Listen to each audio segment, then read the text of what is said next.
दर्शक बंधु पुणी कमिला सुना दर आज राज्य में सुना सहित रूपार प्राइस कौन रही 24 क्यारेट सुनार मूल्य केते रही 22 क्यारेट सुनार मूल्य केते रही ता छड़ा रूपा गहनार मूल्य केते रही समस्त अपडेट यही वीडियो जानिबा।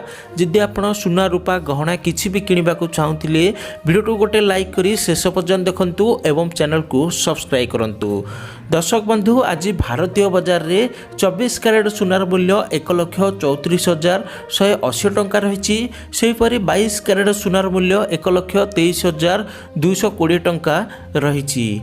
एवं आम राज्य ओडिशा राजधानी भुवनेश्वर रे आज जदि 24 क्यारेट सुनार मूल्य बा प्योर गोल्ड सुनार मूल्य 10 ग्राम पिछा देखा तेबे 1,34,180 टंका रही बेले 22 क्यारेट सुनार मूल्य 1,23,000 टंका रही।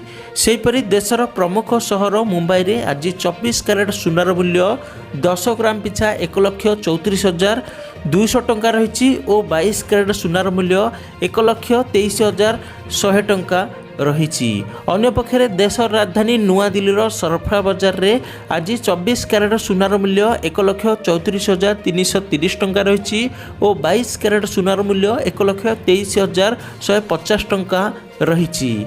एवं दक्षिण भारतर प्रमुख सहर चेन्नई रे आज 24 क्यारेट एवं 22 क्यारेट सुनार मूल्य यथाक्रमे 1,35,060 टंका और 1,23,008 टंका रही। अन्य पक्षे आज जदि रूपार दर देखा तेबे रूपार दर आम राज्य ओडिशा राजधानी भुवनेश्वर रे 1 किलो पिछा 2,09,000 टंका बिक्री करा जाउची। तो दर्शक बंधु यह थिला आजिर सुना और रूपार ताजा दर। नियत रूपे भिडियो को लाइक करंतु एवं यही बड़ी अपडेट सर्वप्रथम देखिबा पई आम चैनल को सब्सक्राइब करंतु।